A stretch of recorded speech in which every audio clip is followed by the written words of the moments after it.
रही बात पुराणों की, तो पुराण तो सबके सब लिखे गए हैं वेद व्यास जी के द्वारा। एक ही राइटर है सबका।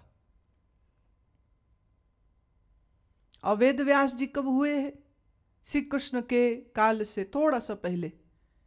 माने ये समझ लीजिए ना कि जो पांडु था उसके दादा के जमाने में ही वेद व्यास उत्पन्न हुए। ऋषि पराशर के पुत्र हैं ये।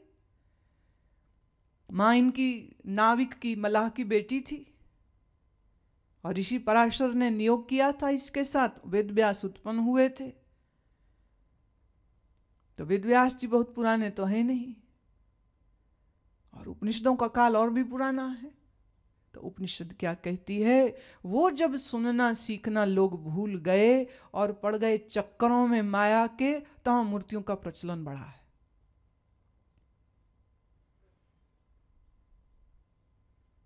मूर्ति व्यर्थ नहीं है। मूर्ति का एक लक्ष्य है।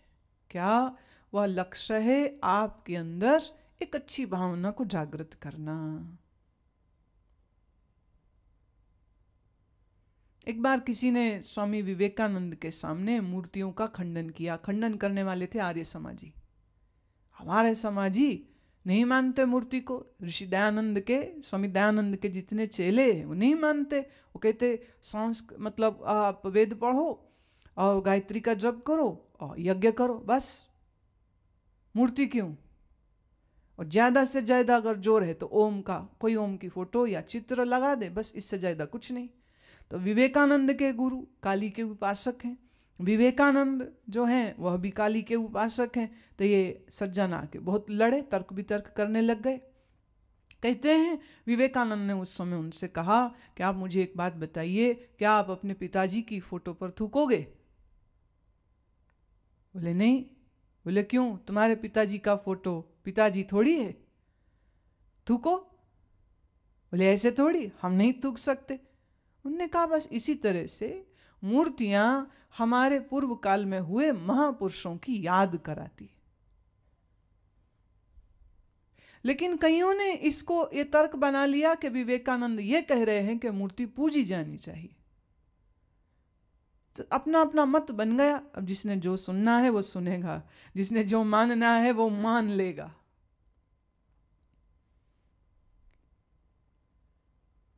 ये सच है कि जब आप श्री कृष्ण की तस्वीर देखोगे तो कृष्ण के बारे में कुछ बात याद आएगी। कृष्ण का स्मरण करने से कृष्ण की गीता का भी स्मरण आएगा। लेकिन आज दुनिया में कृष्ण को देख करके कृष्ण की गीता का स्मरण कम, और कृष्ण की रासलीला का किसी को स्मरण आता है, और नहीं तो फिर कुछ एक ऐसे आजकल भागवत भक्त संत चल रहे हैं जो ये कहते हैं कि बस कृष्ण नाम लो और मुक्त हो गए, और कुछ करने की जरूरत नहीं। सिर्फ कृष्ण बोलो। राम के भक्त कहते सिर्फ राम बोलो और कुछ ना बोलो। गंगा के भक्त कहते हैं सिर्फ गंगा नाम लो। स्कंद पुराण में एक जगह आया, एक बार नर्मदा बोले तो एक जन्म के पाप कट जाते, 3 बार बोले 3 जन्म के पाप कट जाते। ये बातें ऐसी ऐसी निकली। एक बार गंगा नहाए, एक जन्म के पाप चले गए। तो आजकल तो बहुत बढ़िया तरीका हो गया, पाप करिए, कत्ल करिए, गंगा नहा लीजिए। तो जितने ज्यादा अत्याचार करने वाला बंदा उतना ही ज्यादा गंगा में जाकर डुबकी लगाता है। इसको हम कहते हैं अंधे, कोई अंधा आवे कोई अंधा जावे, और अंधे अंधे को रास्ते बता रहे। गाय का दान करो, स्वर्ग मिलेगा। एक गाय, एक यजमान आया, उससे पैसे लिए, गाय की कीमत ले लिए। बोले गाय हम ले आएंगे, चिंता नहीं करो। गाय ले आए, घर से ही खोल के ले आए। चलो पकड़ो पूंछ गैया की। वो गैया के पूंछ पकड़े है, गंगा जल हाथ में देते, करो संकल्प, आज से मैंने अपने सारे पाप गंगा जी को दिए। हे गौ माता, मुझे भवतरणी से पार कराना। लो यजमान, पाप कट गए, भवसागर तर गए, तुम मोक्ष हो गया। भक्त बड़ा खुश है, 20,000 में मुक्ति हो गई, और क्या चाहिए। इतने में पांडा संदेशा लाता, एक और यजमान आया है, नागपुर से। पैसे ले ली? हाँ ले ली। गाय कहते ये है ना, चलो। बोले इसके तो तिलक विलक सब बोले हटाओ। गाय का तिलक विलक हटाया, माला वाला हटाई, वही गाय ठेल के ले गए। चलिए यजमान गंगा जली लीजिए हाथ में, पूछ पकड़िए, करिए संकल्प। अब उसको भी एक गाय कितने संकल्प हो गए, कितने यजमान हो गए। और शाम को वही गाय घर ले जाते हैं, दूध दोहेंगे ना।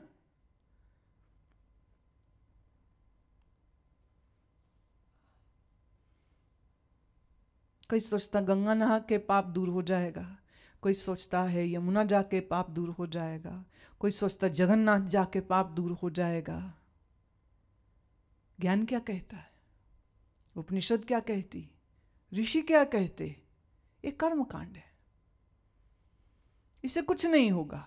सिर्फ एक वृथा अहंकार होगा कि तुमने कुछ धार्मिक कर्म कांड किए हैं। इन कर्म कांडों से परोक्ष स्वर्ग का आश्वासन पंडित देता है। उसके बाप ने भी नहीं देखा स्वर्ग, तो कहता मान लो जाओ तो सही जरा कुरुक्षेत्र या हरिद्वार या किसी भी तीर्थ में, जौंक की तरह सब पांडे चिपक जाएंगे। और अगर उन्हें यह पता हो कि मालदार आसामी जान ले लेंगे, ये तो यहां चढ़ाओ, यहां चढ़ाओ, यहां चढ़ाओ। मूर्ति पहनेगी कपड़े। जिस मंदिर में सबसे ज्यादा चढ़ावा चढ़ता है उसके आसपास बाजार में बैठे दुकानदारों से पूछ लेना, वो सब पोशाकें वहीं बाजार में बिकती हैं और रीडू होके रीपैक होके फिर बिक जाती हैं। परसेंटेज मिलती रहती है, दुकानदार को भी मौज है, पांडे को भी मौज है, और भक्त तो बड़ी भावना से कर रहा है काम। इस संसार में दो ही किस्म के मार्ग चलते हैं, एक विश्वास का और एक ज्ञान का। धर्म के नाम पर जायदा करके आपको मिलेंगे विश्वास करने वाले लोग, ज्ञानवान नहीं मिलेंगे। बुद्ध ने यह नहीं कहा था मुझ पे विश्वास करो तुम्हारा निर्वाण हो जाएगा। बुद्ध ने साधना दी। गुरु नानक ने यह नहीं कहा मुझ पे विश्वास करो मुक्ति हो जाएगी। उन्होंने सिमरन करना सिखाया, बोध करना सिखाया। और आप देख लीजिए आप किस मार्ग में चलते हो, विश्वास के या ज्ञान के, साधना के या सिर्फ भावना के। अंधे अंधों को राह दिखाएंगे तो कहां जाएंगे? कहीं नहीं जाएंगे, बस यहीं बीच में पड़े रहेंगे। कबीर की बात बड़ी सत्य है, साची है, और दुनिया में सच्ची बात में कोई इंटरेस्टेड नहीं होता। इसलिए इस दुनिया में वही गुरु चलते हैं जो आश्वासन दे, मेरा चेला बन जाओ मुक्ति पक्की। कहानियां बनी, हमारी लोग सुनाते कहानी। हमारी दादी जी के जो गुरु हैं, जब उन्हें सांस निकलने का समय आया तो दादी बोली गुरुजी आ गए। तो हम सब देखे कहाँ, पर उनको दिख रहे थे, गुरुजी सूक्ष्म रूप से आ गए। और दादी ने कहा अच्छा अब मैं जा रही हूं सीधे बैकुंठ, गुरुजी आ गए। हमारी दादी तो बैकुंठवासी हुई है। तो अभी हम उनके नाम पे धर्मशाला बनाई है, तो हमने उनके नाम लीला देवी के साथ लिखा है, बैकुंठवासी लीला देवी धर्मशाला। पूछो उनसे कोई चिट्ठी पत्री आई वहां से, बैकुंठ ठीक ठाक पहुंच गए अभी कैसा है? क्योंकि इन पंडितों ने तो सबको बैकुंठ में पहुंचा दिया है। बड़ी भीड़ हो गई होगी, बैकुंठ ही नर्क हो गया होगा। क्या जब तमाशा चल रहा है ना, जो मरता है सो स्वर्ग जाता है। साधारण आदमी कभी दान न किया, दया नहीं की, धर्म नहीं किया, मरे सीधे स्वर्ग जाएगा। छपा किसी का अखबार में नरकवासी अमुक ABCD जो भी नाम समझ लो, श्री ABCD नरकवासी हुए हैं, उनकी याद में श्रद्धांजलि समारोह है धर्मशाला में। ये पता है ये समय, कभी पढ़ा आपने? मैंने नहीं पढ़ा। बड़े से बड़ा लुच्चा लफंगा मरे उसको भी लिखते स्वर्गवासी। हम लोग बहुत अच्छे, हम मरे हुए लोगों का बड़ा आदर करते, कभी गाली नहीं देते उनको, सबको स्वर्ग ही पहुंचाते। इसको हम क्या कहेंगे? अंधे अंधे ठेलिए, दोनों कूप पड़ंत, दोनों कुएं में गिरे हुए हैं। सत्य क्या है इसकी खोज किए बगैर कुछ भी मान लो, कुछ भी मान लो, ये अक्लमंदी तो नहीं हो सकती। ज्ञान कहता है अगर तुम्हारे मन में आसक्ति, ममता और मोह है तो तुम जानो तेरे जीवन में दुख रहेगा। दुख नहीं चाहिए तो हाथ मत जोड़ता फिर। जड़ मूर्ति के आगे हाथ मत जोड़ता फिर। देखिए अब आप देखें, हमारे यहां बहुत सी मूर्तियां हैं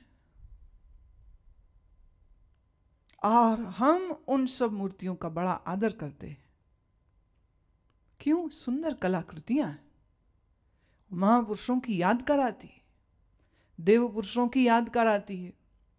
अच्छा, हनुमान मूर्ति के विषय में हम कुछ जरूर आज बताते हैं। हनुमान जी की मूर्ति हमने बनवाई नहीं, वो किसी ने बनवाई अपने आप से, और हमें आके कहते मैं एक मूर्ति बनवाई है, वो आ जाएगी। मैं कहा क्यों, चाहिए ही नहीं? बोले नहीं नहीं, आप मूर्ति का भी इतिहास है इस आश्रम में, इतिहास भी सुनो, आज सुनना चाहिए इतिहास। जब यहाँ आश्रम 98 में हम आए, जगह पसंद हुई, संजोग बन गया, जगह खरीदी गई और 4 दीवारी हो गई। फिर हमने कहा ऐसा करो कि थोड़ा बगीचा पहले बना देते, बिल्डिंग नक्शे वक्शे पास होने में तो टाइम लगेगा, तो कभी कभार 15 दिन में 20 दिन में यहीं सत्संग रखते और लोग आ जाते, थोड़ी देर बैठते, कुछ सत्संग होता और छोटा सा कभी कभार कार्यक्रम, कोई उपलक्ष्य हो, समागम, कोई उत्सव, तो थोड़ा लंगर हो जाता, खा पी के सब चले जाते। बिल्डिंग हुई शुरू बोधिसत्व। तो कभी कोई अफसर आ जाए, कभी कोई इंजीनियर आ जाए, कभी जेई आ जाए, कभी वो आ जाए, बोले ये क्या बन रहा है आश्रम? नहीं नहीं, हो ही नहीं सकता, ये तो कोई होटल है, पार्क है ना बड़ा, देखे, इतना हो ही नहीं सकता है। हम ना तो यहाँ कोई लाल कपड़े वाला साधु बैठा है, न तो यहाँ कोई आरती होती है, न तो यहाँ कुछ ऐसा कुछ है ही नहीं कि लगे कि धार्मिक स्थान है। बहुत परेशानी होने लगी, रिश्वत मांगे नहीं तो काम बंद कर देंगे, बहुत दिक्कत हुई। फिर एक सुझाव आया कि कुछ मंदिर जैसा कुछ मूर्ति तो रखनी पड़ेगी यहाँ पर। मैं अच्छा क्या करें अब? तो सबसे पहले कृष्ण को, क्योंकि सबसे बढ़िया कूटनीतिक राजनीतिक वही है, उसे अच्छे से पता है ये दुर्योधनों से निपटना कैसे है। तो मैं कहा इन्हीं की बनाते। तो हमको एक बड़े अच्छे मूर्तिकार मिले, उसको हमने कहा कि हमें चाहिए, उन्होंने हमारे लिए ये बनवाई और एक जन्माष्टमी पर हमने उनको यहाँ बैठाया और मैंने कहा देखो करो अब चौकीदारी, मैं तो काम करूँगी, प्रचार में हूँ, मैं तो यात्रा करूँगी, तुम यहीं रहो। एक हमको ब्रह्मचारी मिल गया हरिद्वार का, कहने लगा कि मुझे रहने को जगह चाहिए, मैं यहीं रह ले। तो मैंने कहा तू फिर एक काम कर, सुबह शाम थोड़ा कुछ तिलक विलक आरती, नहीं तो गुस्सा हो जाएगा, कृष्ण भाग जाएगा यहाँ से। वैसे भाग सकता है वो? उसके बस का ही नहीं, उसका बाप नहीं भाग सकता यहाँ से। तो यूं आए हमारे कृष्ण जी।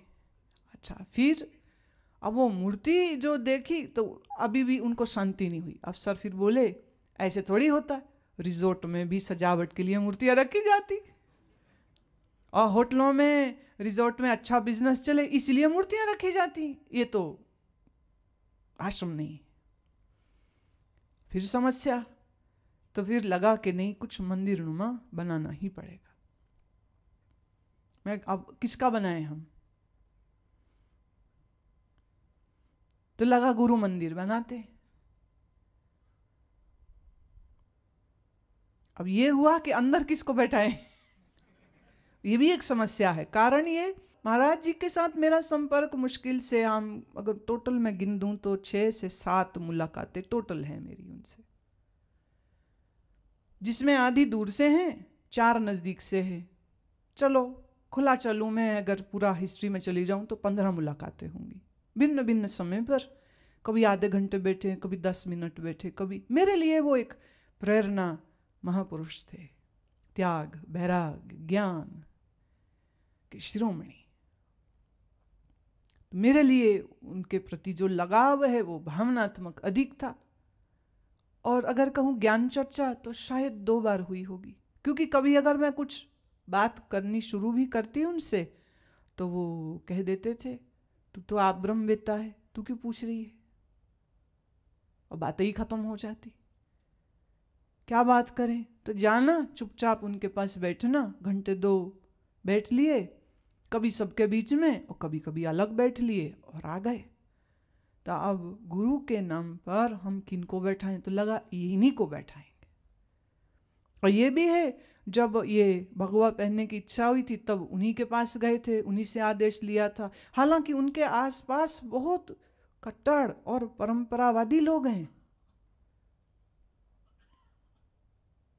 और मैं तो कहीं से भी फिट नहीं बैठती। तो कईयों ने आपत्ति भी करी कि ये तो उनके हैं नहीं। मैंने कहा ठीक, वो तो हमारे हैं, हम नहीं उनके। चलो तुम्हारी दृष्टि से तुम ठीक कह रहे हो, क्योंकि मैं ऐसी किसी परंपरा को निभा नहीं रही हूं मैं ना। आप कह सकते हो, आपका बिल्कुल आरोप सही है, पर फिर सच ये है कि मेरे लिए वो प्रेरणा पुरुष हैं, महापुरुष हैं, और उसके लिए मुझे किसी का लाइसेंस नहीं चाहिए। और हमको उनके किसी संपत्ति या आश्रम से कुछ नहीं चाहिए। हमने तो उनसे 2 इंच जगह रहने को नहीं कभी मांगी थी कि हम कहाँ रहें, जब हम परिव्राजक, माने कोई घर नहीं, कोई एड्रेस नहीं, कोई स्थान नहीं, ऐसे ही घूमते फिर रहे थे, रमते जोगी, कभी यहाँ कभी वहाँ, कभी यहाँ कभी हिमाचल, कभी